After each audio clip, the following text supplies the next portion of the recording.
την περασμένη Τετάρτη,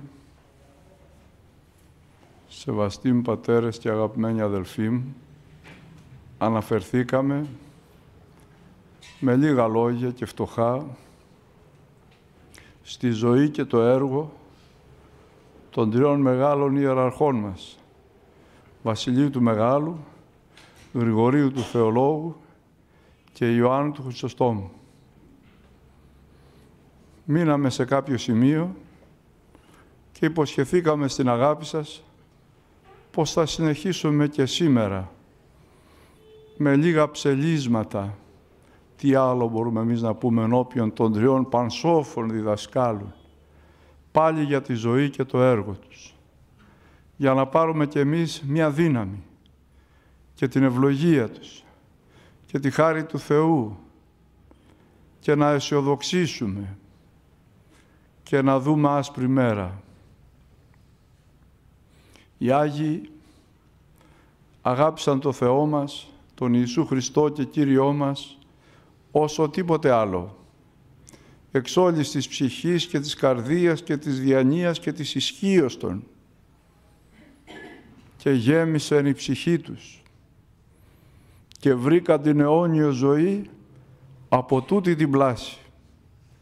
Και έλαμψε ο βίος τους και έγιναν θυσία για το Χριστό και διάκονοι Χριστού για τους χριστιανούς και για τους ανθρώπους και φωτεινοί οικουμενικοί διδάσκαλοι, το φως του κόσμου και το άλας της γης, όπως ακούσαμε πριν λίγο στο Άγιο Ευαγγέλιο της Παρακλήσεως των τριών ιεραρχών που διαβάσαμε στην αγάπη σας. Και κάθε φορά που ασχολούμεθα με τους μεγάλους αυτούς ιεράρχας, αισθανόμεθα και την παρουσία τους και την ευχή τους και την αγάπη τους και τον Άγιο τους ίσκιο. Γιατί πάντοτε θέλουμε και να μας αγαπούν και να μας προστατεύουν και να μας εξασφαλίζουν. Οι Άγιοι τρεις ιεράρχοι το έκαναν αυτό, το κάνουν και θα το κάνουν. Και αυτό μας δίνει, όπως προείπα, χαρά. Χαρά μεγάλη. Γιατί θέλουμε να μας αγαπάνε, να ενδιαφέρονται κάποιοι για μας, ένας ή περισσότεροι, για να μπορούμε να νιώθουμε πως υπάρχουμε κι εμείς και πως αξίζουμε κάτι και πως δεν βαδίζουμε στα τυφλά και στα χαμένα. Πώς και με τι στα αλήθεια να ευχαριστήσουμε το φιλάνθρωπο Χριστό μας, το απόλυτο φως του κόσμου, για αυτό το δώρο που έκαμε στην Αγία Εκκλησία Του, για τους τρεις μεγίστους φωστήρας της τρισηλίου θεότητος. Πώς να τον ευχαριστήσουμε τον Κύριο. Να προσπαθούμε να τον ευχαριστούμε. Μας κάνει καλό. Γεμίζει η ψυχή μας με χαρά. Είμαστε ευχαριστημένοι. Είμαστε ευχάριστοι. Είμαστε ευπρόσδεκτοι. Είμαστε λαμπεροί. Έχουμε άλλο τρόπο και άλλο ήθος. Γι' αυτό να επιμένουμε στην ευχαριστία. Να ευχαριστούμε τον Κύριο και τους Αγίους και την Εκκλησία Του και τους ανθρώπους και τους ευεργέτες μας και τους φίλους μας και τους διδασκάλους μας και τους γονείς μας και όλους τους ανθρωπάκηδες και κάθε πνοή και ύπαρξη και το λουλουδάκι και το πουλάκι και το ποτάμι και τη θάλασσα και τον ουρανό και τον αέρα. Τι ωραία είναι αυτά. Τι ωραία είναι αυτά. Και πόσο μας ομορφαίνουν και διώχνουν έτσι την κλαψοφαγούρα της ψυχής μας και τον ίσκιο του κακού που μας δυναστεύει και τη σκυθροπότητα του προσώπου μας. Και έτσι είμαστε ευτυχείς με το τίποτε που θα έλεγε ο ποιητής των καιρών μας. Ευτυχείς με την αγάπη, με την ευχαριστία, με τη δοξολογία. Και για τα δύσκολα ακόμη, και για τα δυσάρεστα ακόμη, να ευχαριστούμε τον Χριστό μας. Κάνει καλό. Μπορούμε τότε και αντέχουμε και παίρνουμε τη δαψίλεια της χάριτός του, τον πλούτο της χάριτός του, περισσότερον και μεγαλύτερον. Γιατί η ψυχή που ευχαριστεί και στα δυσάρεστα είναι εκ Θεού. Είναι εκ Θεού, είναι εκ της αληθείας, είναι εκ του καλού, εκ του αγαθού και εκ του ωραίου. Η ζωή των τριών ιεραρχών ήταν μια δοξολογία, μια ευχαριστία και μια δέησης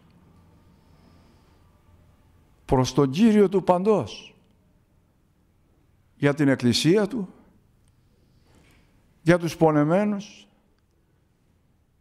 για όλους και τελευταία και για τους εαυτούς των. Οι παλαιοί, θυμάμαι που έλεγαν, θα τον θυμίσετε κι εσείς τουλάχιστον οι μεγαλύτεροι, ελέησε Θεέ μου, πρώτα όλο το κοσμάκι και μετά εμάς. Ξέρετε τι ωραίο είναι αυτό? Πολύ ωραίο. Πολύ συγκινητικό. Διότι η καρδιά μας τι είναι τότε? Μια αγκαλιά. Μια αγκαλιά. Αγκαλιάζει όλη την πλάση. Όλους τους ανθρώπους. Και μετά έρχεται η αγάπη και σε εμάς. Και ό,τι κάνουμε, πλαταίνουμε, υψωνόμαστε, αγιάζομαι. Έρχεται η άνοιξη της Εκκλησίας στην ψυχή και στη ζωή μας. Και μοιάζουμε αλλιώς. Και τότε, τι τότε, έρχονται κι άλλοι κοντά μας. Έρχονται κι άλλοι κοντά μας. Ζούμε με τους άλλους. Και ο δρόμος για τη Βασιλεία του Θεού περνάει από την πόρτα του πλησίον, λένε τα ασκητικά συγγράμματα, όσος ποιμήν και οι υπόλοιποι. Έρχονται κι άλλοι κοντά μας. Και γινόμαστε πολλοί. Είμαστε 2, είμαστε 3, είμαστε 1013, που λένε τα πολιτικά κόμματα, ισχύει και για την Εκκλησία πολλό μάλλον. Και έτσι γινόμαστε Εκκλησία, είμαστε στο μαζί, είμαστε στο εμείς, που θα έλεγε ο μεγάλος Μακρυγιάννης με τον Γερο Θεό του. Είμαστε στο εμείς. Αν θέλετε μην μιλάτε παιδιά, σας παρακαλώ.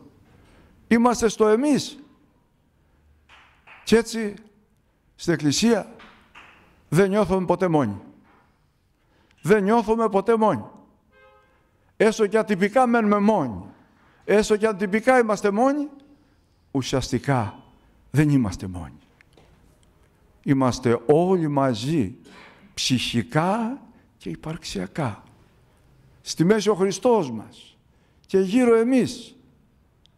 Και ανάμεσα στους Αγίους διαβαίνουμε κάθε στιγμή και ώρα. Κάθε στιγμή και ώρα. Τον 11ο αιώνα, στο Βυζάντιο, υπήρχε μία διχογνωμία, ένα μεγάλο πρόβλημα, μία διαίρεση των ανθρώπων σε 3 μέρη, σε 3 φατρίες, σε 3 ομάδες. Πώς έχουμε σήμερα το ποδόσφαιρο και τις ομάδες, και είναι ο άλλος Παναθηναϊκός, ο άλλος είναι ΑΕΚ, ο άλλος είναι ΠΑΟΚ, ο άλλος Ολυμπιακός και ό,τι άλλο. Και γίνεται και μήλος, ή το χειρότερο, πώς είναι, ποιος αναπνέει εκεί πέρα? Τα πολιτικά κόμματα. Τα πολιτικά κόμματα. Αυτό κι είναι το χειρότερο. Που μας κόπτουν και μας διαιρούν και μας διχάζουν. Και το εκμεταλλεύονται αυτό. Το εκμεταλλεύονται αυτό. Εκείνοι που καταλαβαίνουν και εκείνοι που θέλουν να κάνουν το ένα και το άλλο, και τι κάνουν? Μας διαιρούν και βασιλεύουν. Το δόγμα των αρχαίων Ρωμαίων. Διέρη και βασίλευε. Μεγάλη σημασία αυτό. Έτσι λοιπόν τον 10ο αιώνα είχαμε στο Βυζάντιο μία διαίρεση των ανθρώπων.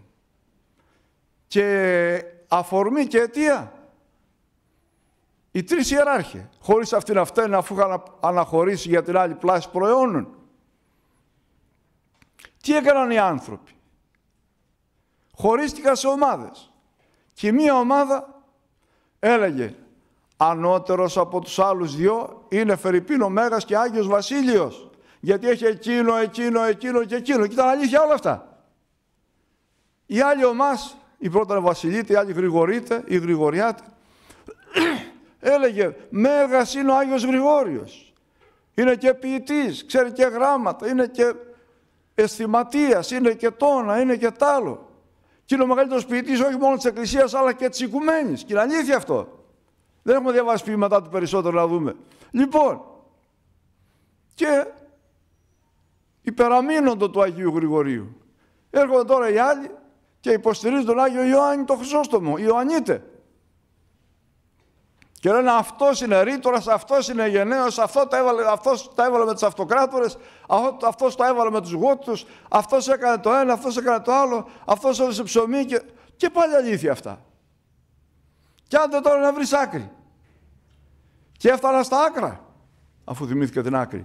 Έφτανα στα άκρα, δημιουργούσαν προβλήματα, έπεφτε και ξύλο και δεν ξέρω τι άλλο γινότανε. Και ο άνθρωπος μετά την πτώση του, έχει την τάση τι να κάνει, να διασπάται, να διχάζεται. Και μερικοί να φτάνουν σε σημείο που είναι όχι απλώς διχασμένοι, τριχασμένοι, αλλά πολυχασμένοι. Και να είναι λεγεών. Όπως ήταν εκείνος ο ταλέπορος της χώρας των Γεργεσινών, που το ρώτησε ο Χριστός, ποιο το όνομά σου, και του είπε λεγεών. Ότι πολλά δαιμόνια εισήλθεν σε αυτόν. Και είναι τραγωδία η διαίρεση. Και μέγα κακό η διάσπαση. Και υποφέρει κανείς. Το βλέπουμε άλλωστε κάθε μέρα στη ζωή μας περισσότεροι. Έχουμε αυτό το διχασμό, αυτή την παλινοδία. Αλλιώς σκεπτόμαστε το πρωί, αλλιώς το μεσημέρι, αλλιώς το απόγευμα και αλλιώς το βράδυ. Εγώ το παθαίνω τουλάχιστον. Λοιπόν, και άντε μετά να βρεις άκρη. Άντε πόσο δύσκολο είναι. Και να είμαστε φτερός στον άνεμο. Και να μην ξέρουμε τι να κάνουμε. Και να μας έρθει τρέλα.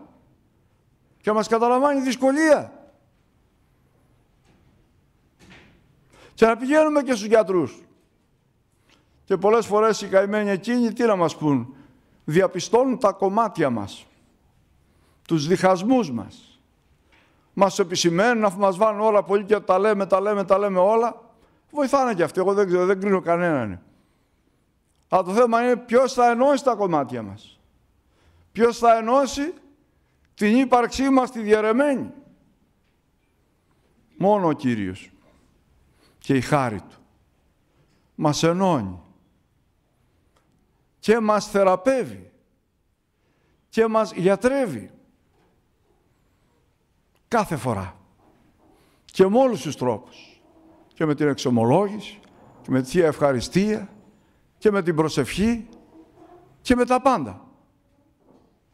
Αυτό είναι σπουδαίο. Ας γυρίσουμε ξανά όμως στην υπόθεσή μας. Έπαιρνε διαστάσεις το πράγμα. Τα άφησε ο Θεός και ο ουρανός να συνεχιστεί για κάποιο χρονικό διάστημα.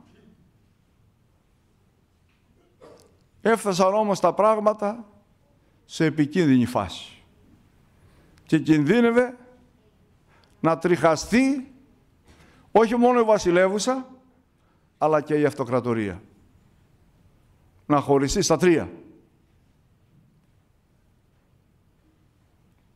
Και τότε απάντησε ο ουρανός. Απάντησαν οι ίδιοι οι Άγιοι τρεις ιεράρχοι. Είναι αλήθεια, σεβαστοί πατέρες, ελογιμότατε κύριε Αντιπρόεδρε και αδελφοί μου, είναι αλήθεια πως πολλές φορές ο ουρανός σε δύσκολες και γολγοθαϊκές ώρες δεν απαντά. Μας αφήνει, μας δοκιμάζει και περιμένει. Και όταν δεν πάει άλλο, τότε απαντά. Γι' αυτό ας προσευχόμεθα στις πιο δύσκολες ώρες μας, έστω και με 2 λέξεις. Ας κάνουμε υπομονή και ας έχουμε άνω τας καρδίας.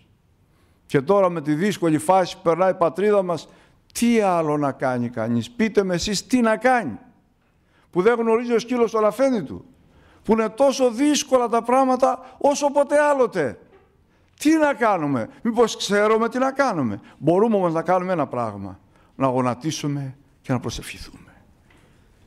Να βάλει ο Θεός το χέρι Του, να μας προστατεύσει από τους κακούς και τα άνομα σχέδια που υφαίνουν και εξυφαίνουν. Να βάλει το χέρι του. Και εκείνος θα το βάλει, μπορεί και συγκρατεί. Τι έλεγε ο Μεγάλος Μακρυγιάννης? Έκαναν σχέδια και ο γεωθεός τους τα χαλνούσε. Είναι πολύ σημαντικό αυτό. Γιατί κανείς δεν μπορεί να βγάλει την πατρίδα μας από αυτό το αδιέξοδο, από αυτή την τραγωδία, από αυτή τη δεινή και δύσκολη θέση. Και τι ακριβώς γίνεται? Μόνο ο Θεούλης γνωρίζει, και η Παναγίτσα και οι Άγιοι. Γι' αυτό ας μετανοήσουμε. Ας προσευχηθούμε και ας προσευχόμεθα. Ας νηστεύουμε, ας κλαίμε, ας αγρυπνούμε. Ας προσευχόμεθα για τη γλυκύτατη πατρίδα μας, την άλλοτε ένδοξη Ελλάδα μας, τη σεβαστή στους φίλους και φοβερή στους εχθρούς της. Ας παρακαλέσουμε να βάλει ο Θεός το χέρι Του. Από τους πολιτικούς μας και τους υπόλοιπους βλέπω σχεδόν αδιέξοδο. Άσε που ελάχιστοι αγαπούν την Ελλάδα, την πατρίδα μας και την Εκκλησία και τον κοσμάκι. Οι άλλοι κοιτάζουν τα συμφέροντά τους και τίποτε άλλο. Γι' αυτό δεν έχω να σας πω τίποτα άλλο στις εκλογές τι θα κάνετε. Μέχρι τότε προσευχή θερμή, προσευχή εγκάρδια, παράκληση και οικεσία και αγρυπνία και νηστείες. Ας προσπέσουμε στην Παναγία μας που τόσο αγαπάει την πατρίδα μας και τόσο έχει δείξει τη στοργή και τη σκέπη της σε εμάς. Και ακόμα συνεχίζει. Και ακόμα συνεχίζει. Η Ελλάδα δεν ξέφερα αμπέλι.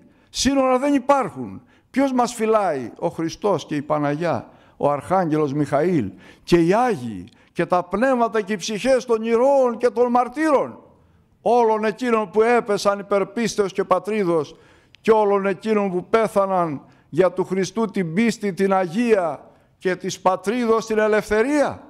Γιατί να ξέρουμε ένα πράγμα, ότι όλοι οι Άγιοι και οι ήρωες και οι υπέροχοι εκείνοι της πατρίδος και της Εκκλησίας είναι μαζί μας.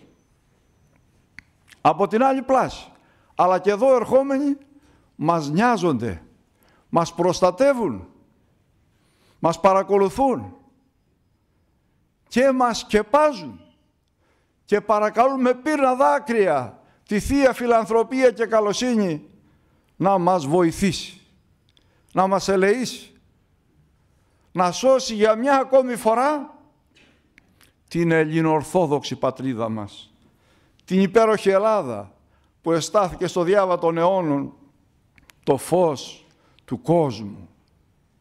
Εκείνη η οποία με το Ιερό Βυζάντιο εφώτισε λαούς και βαρβάρους, εξημέρωσε αγρίους και εξεπολίτησε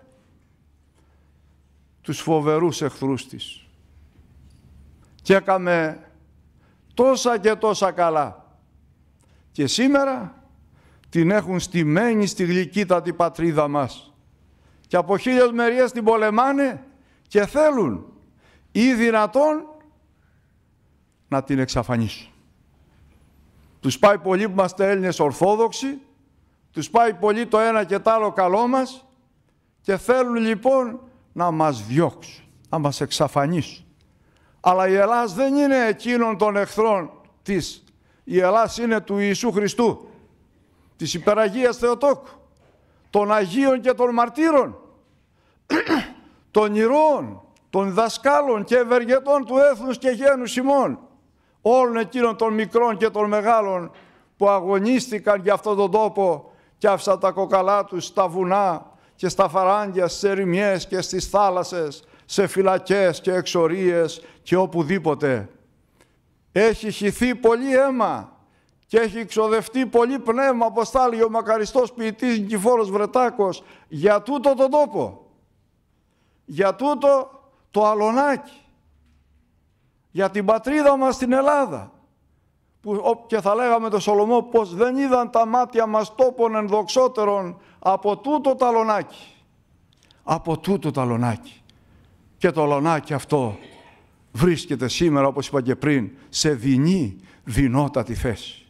Και μόνο ο Θεός των Πατέρων ημών, μόνο ο Αναστάς εκ νεκρών Κύριος Ιησούς Χριστός μας, μόνο η φοβερά προστασία η υπεραγία Θεοτόκος, μόνο ο φοβερός Αρχάγγελος Μιχαήλ με τη μάχαιρά του στο Μανταμάδο και μόνο όλοι οι ουράνιοι, Άγιοι και άγγελοι και τα πνεύματα και οι ψυχές και οι επιγείς της Ελλάδος, οι επιγείς ευρισκόμενοι απροσκύνητοι και αγαθοί. Γιατί υπάρχουν και σήμερα στην πατρίδα μας αμέτρητοι, το ξέρετε, αμέτρητοι που δεν προσκύνησαν τα σύγχρονα είδωλα, το Βαάλ του χρήματος, την ειδωλολατρία των παθών και όλα εκείνα τα φοβερά που φέρουν τη φθορά και την απάτη και το θάνατο τον πνευματικό. Υπάρχουν τέτοιοι αρκετοί στην πατρίδα μας και κληρικοί παντός βαθμού και μοναχοί και λαϊκοί περισσότεροι οι οποίοι κρατάνε και στα σχολεία και στις υπηρεσίες και στο στρατό μας και στην εκκλησία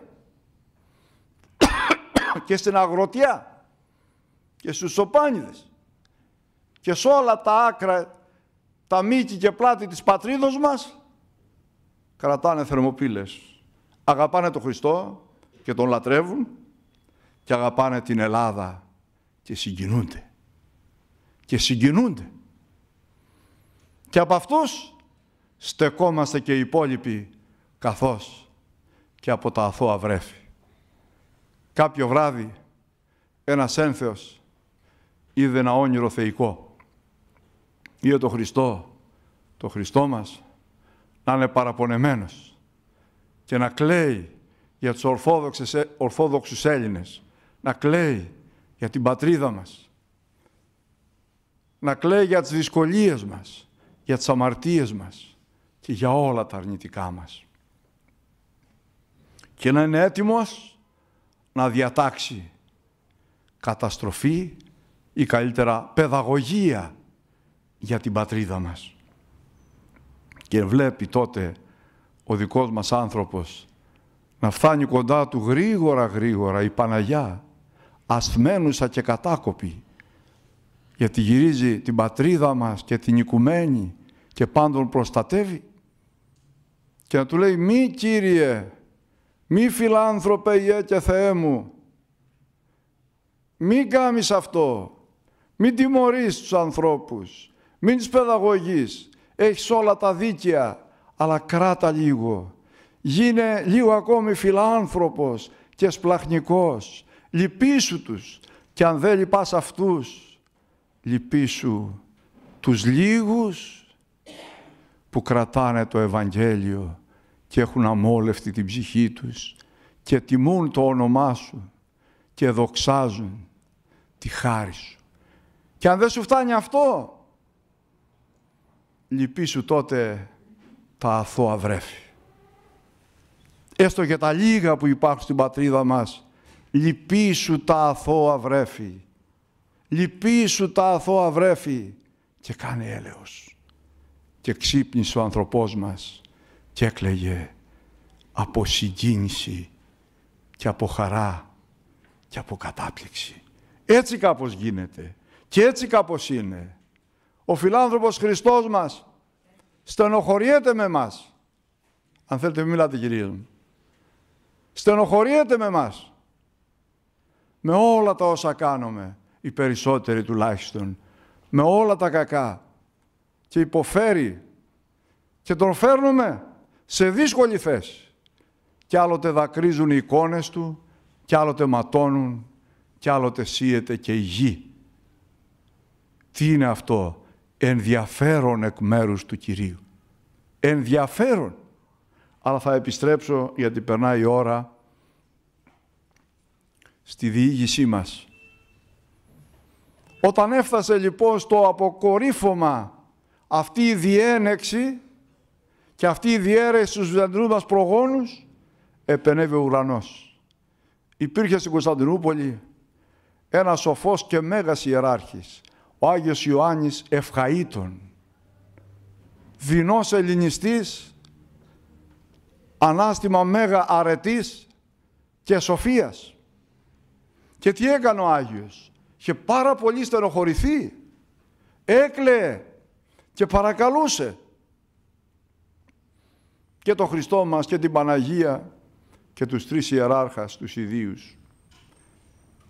Και ένα βράδυ λοιπόν εκεί που προσήφκετο, βλέπει και μπαίνει στο δωματιό του, δεν είναι κοιμάτο, ή το καθύπαρ η εμφάνιση των Αγίων, ενεγρηγόρηση. Βλέπει τον Άγιο και Μέγα Βασίλειο και μπαίνει, τον ασπάζεται. «Αδελφέ Ιωάννη», του λέγει, «σε ευχαριστώ πολύ για αυτό που κάνεις για το λαό του Κυρίου που βρίσκεται σε τόση δυσκολία». Και φεύγει. Αμέσως μπαίνει ο Άγιος Γρηγόριος ο Θεολόγος και του λέει τον ίδιο λόγο. Και ύστερα μπαίνει και ο Άγιος Ιωάννης ο Χρυσόστομος και του λέει τον ίδιο λόγο.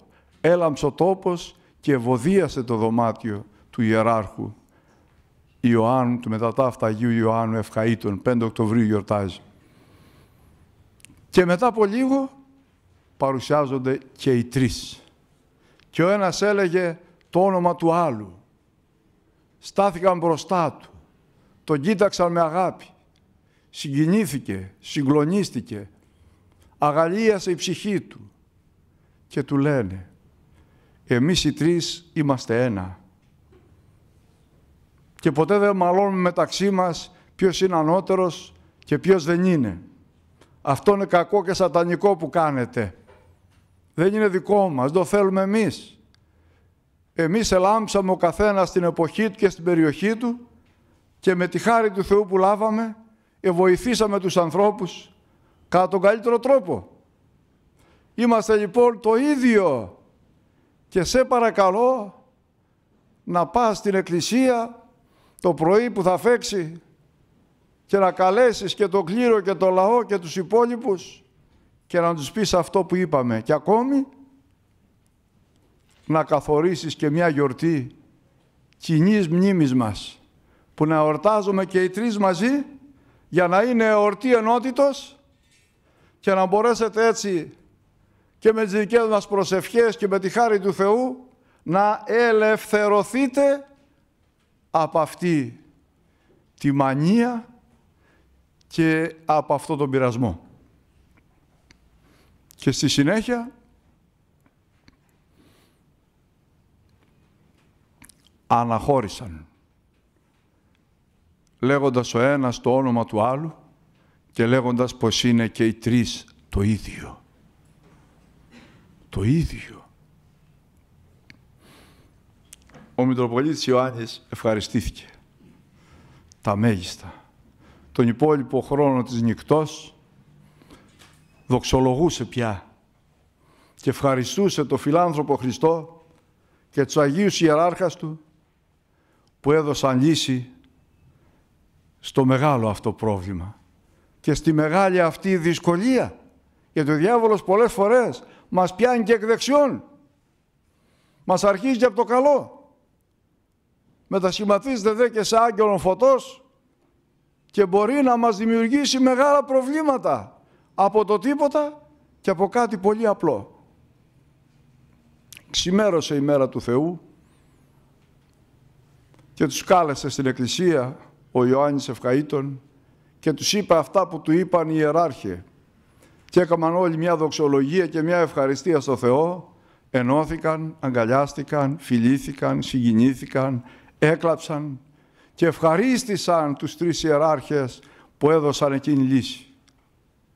Και ύστερα ο Άγιος Ιωάννης όρισε ως ημέρα κοινού εορτασμού των τριών ιεραρχών την 30η Ιανουαρίου, όπως γνωρίζουμε.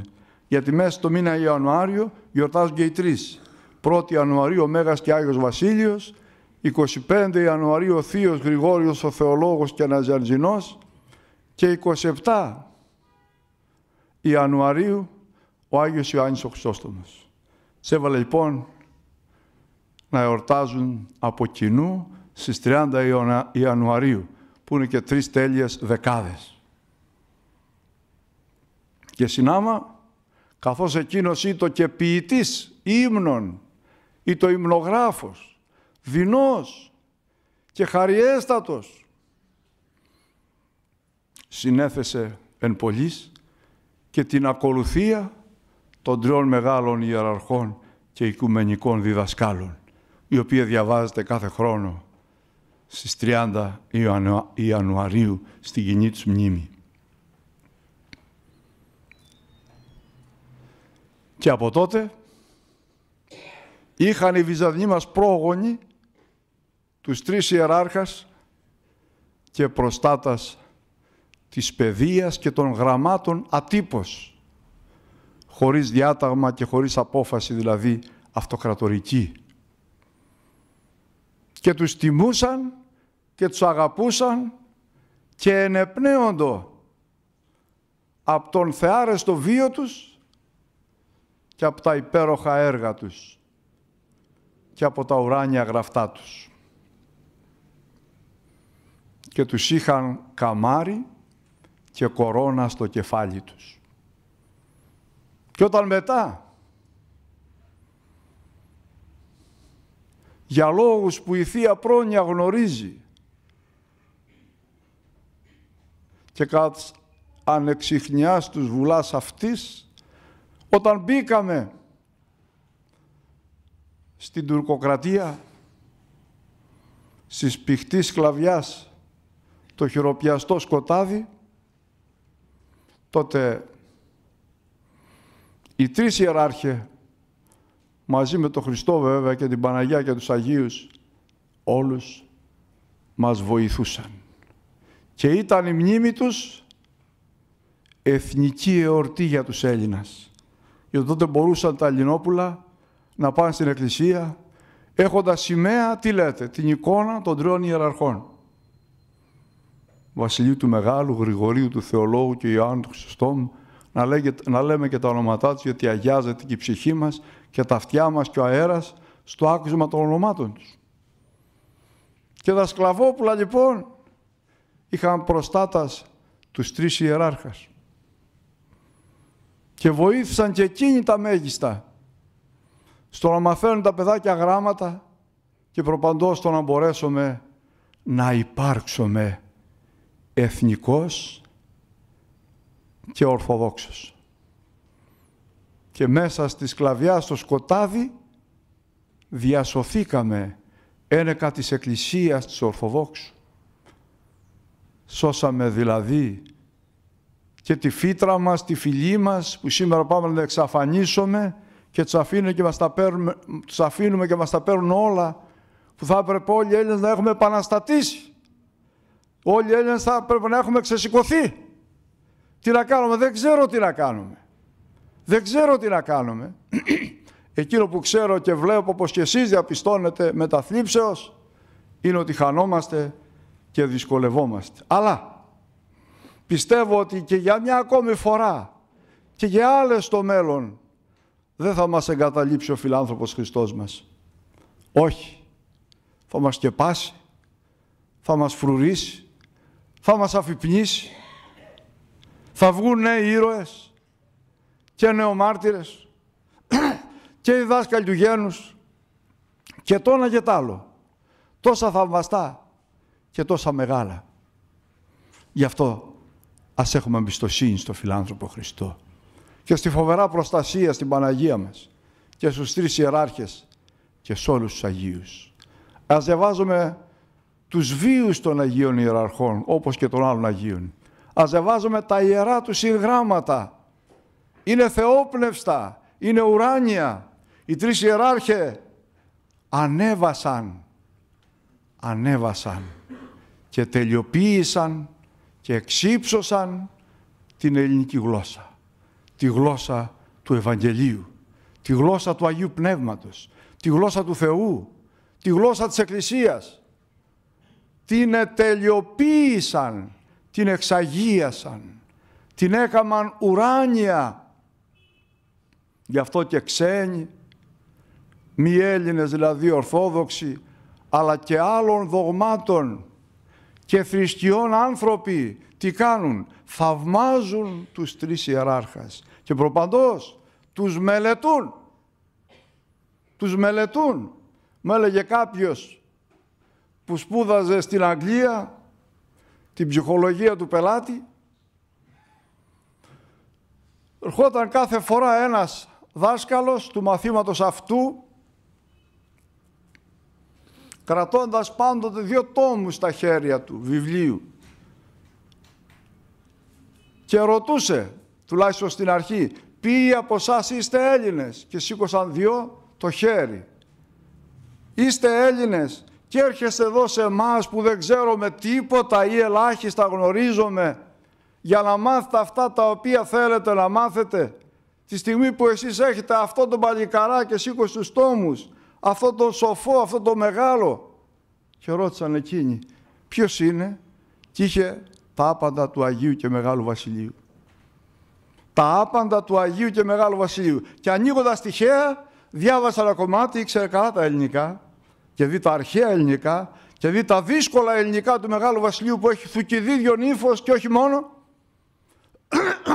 και τους διάβασε και τους παρέδωσε μάθημα με βάση το τεμάχιο του Αγίου Βασιλείου που διάβασε. Και έμειναν και οι δικοί μας και οι ξένοι, ξέρετε πώς? Μα ανοιχτό το στόμα. Μα ανοιχτό το στόμα παρακαλώ. Μα ανοιχτό το στόμα παρακαλώ. Και λένε, τι είναι αυτός, παιδί? Και το έμαθαν λοιπόν το Μεγάλο Βασίλειο μέσω του βουδιστού διδασκάλου. Μέσω του βουδιστού διδασκάλου έμαθαν οι δικοί μας το Μεγάλο Βασίλειο. Που θα έπρεπε, λίγα λεπτά έχουμε, θα τελειώσουμε, που θα έπρεπε εμείς να τους έχουμε στα σχολεία μας. Στα σχολεία μας, στο σπίτι μας, στην εκκλησία μας, στο γραφείο μας, οπουδήποτε, στο ερημητηριό μας. Όχι να τους έχουμε απλώς να στολίζουν τη βιβλιοθήκη, αυτό καλό είναι, γιατί είναι μέσα εκεί η ψυχή τους και διώχνει το διάβολο και μας φέρνει φωτισμό ακούσιο που θα έλεγε και ο κ. Αλέξανδρος Παπαδιαμάντης, αλλά να τους διαβάζουμε. Θα μου πείτε, τα καταλαβαίνουμε όλα? Όσα καταλάβουμε. Όσα καταλάβουμε. Υπάρχει και μετάφραση. Και αν δεν καταλαβαίνω τη μετάφραση, λέει κάποιος Άγιος, τα καταλαβαίνει κάποιος άλλος και φεύγει. Τα καταλαβαίνει ο αρχαία Κακοσόφης και φεύγει. Και αναχωρεί, προτροπάδιν, παίρνει πόδι. Βεβαίως.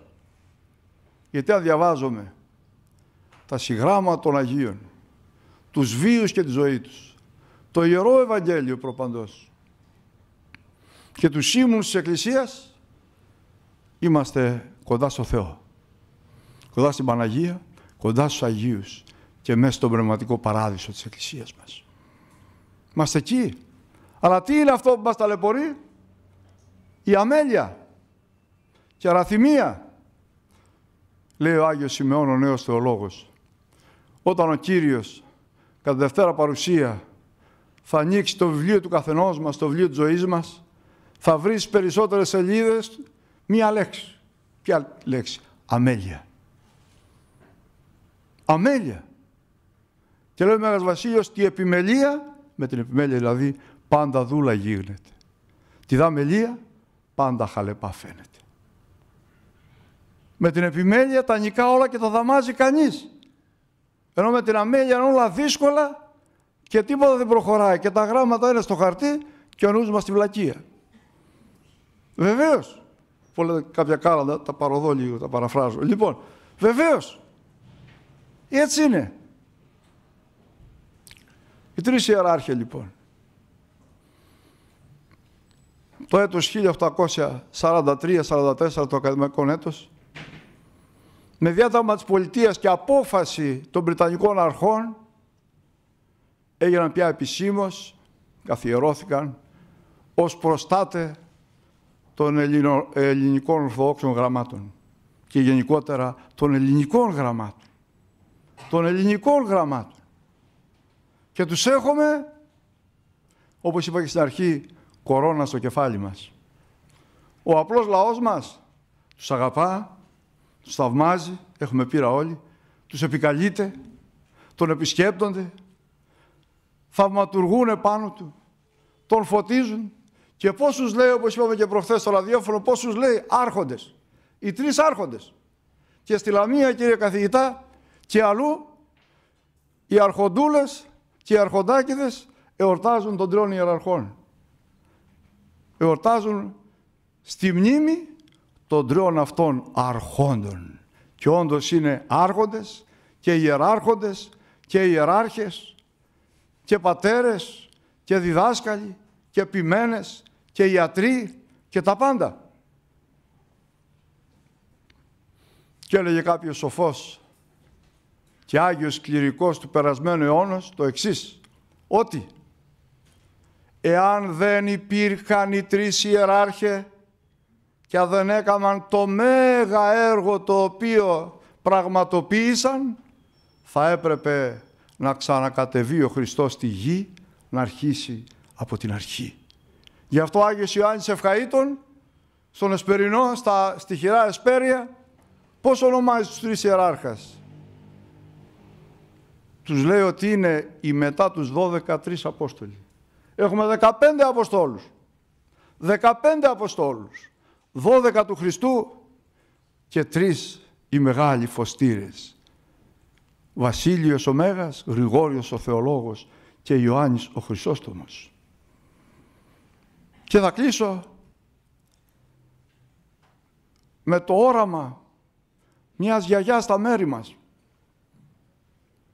η οποία ήταν εκεί στο χωριό, ολομόναχη, είχε πεθάνει ο άντρας, τα παιδιά της είχαν πάει στην ξενιτιά και εκείνη έμενε εκεί και φύλα των χώρων.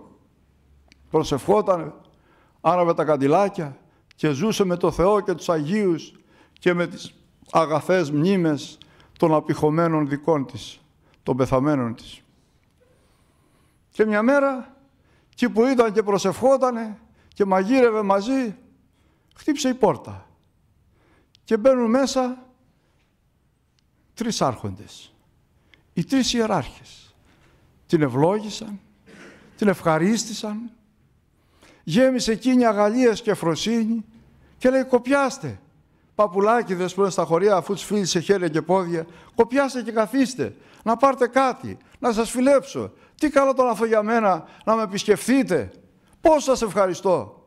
Και τους ρώτησε στη συνέχεια ποιοι είναι και τους απήντησαν, είμαστε οι 3 ιεράρχες. Ο Βασίλειος, ο Γρηγόριος και ο Ιωάννης ο Χρυσόστομος. Και πώς από εδώ εμείς γυρίζουμε όλη τη χριστιανοσύνη και όλη την οικουμένη. Και όπου βρούμε αγαθούς ανθρώπους, μπαίνουμε μέσα και τους κάνουμε παρέα στην ερημιά και στη μοναξιά τους. Και δίνουμε την ευχή μας και να ξέρετε πως δεν εγκαταλείπουμε κανέναν και περισσότερον εκείνους μας επικαλούν και μας αγαπούν και προπαντός εκείνους οι οποίοι εργάζονται την αρετή. Εδώ όμως θα σταματήσω. 3 ιεράρχες ας είναι βοήθειά μας και στην παιδεία μας και στην εκκλησία μας και στην πατρίδα μας και στο ίδρυμά μας και στην οικουμένη και στην κάθε ψυχούλα και σε εμάς που ήρθαμε σήμερα εδώ και κάναμε την παράκλησή τους και είπαμε λίγα ψελίσματα και λίγα φτωχά λόγια για τη ζωή και το έργο τους. Ας είναι μαζί μας. Σας ευχαριστώ που και σήμερα ήλθατε και κάναμε αυτά που προείπαμε. Ευχαριστώ το Ίδρυμα, τον κύριο Αντιπρόεδρο, τον Λογιμότατο, τις κυρίες του Ιδρύματος, τον Επίτροπο, τους ψάλτες και εσάς όλους και το σταθμό της Εκκλησίας μας και τους ακροατάς αυτού, τους εγγύς και τους μακράν. Μεθαύριο Παρασκευή δεν θα έχουμε Θεία Λειτουργία γιατί έχουμε μια φορά τη βδομάδα, αλλά θα έχουμε την πρώτη Κυριακή του Φεβρουαρίου και πρώτη του μηνός 6 με 8 του Αγίου Τρίφωνος. Και είναι και παραμονή της Υπαπαντής, θα κάνουμε και τα προεόρτια. Και τέλος, την ερχόμενη Τετάρτη, 3 παρατέρα, θα κάνουμε εσπερινό με θέορτο της Υπαπαντής και συνέχεια ομιλία με θέμα η Υπαπαντή του Χριστού. Ας ψάλλουμε τώρα τον ηθικό ύμνο της Εκκλησίας και να φύγουμε. Τι περμάχο στρατηγότα νικητήρια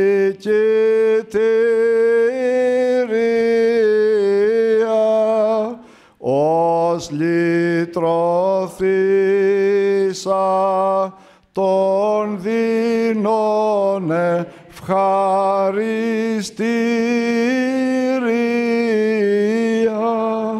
αναγράφωση η πόλη σου Θεότο και άλλος έχου σαν το κράτος απροσμάχητον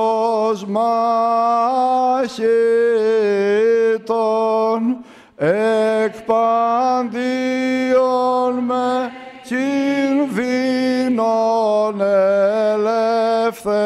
ελευθερώσον ή να κράζωσι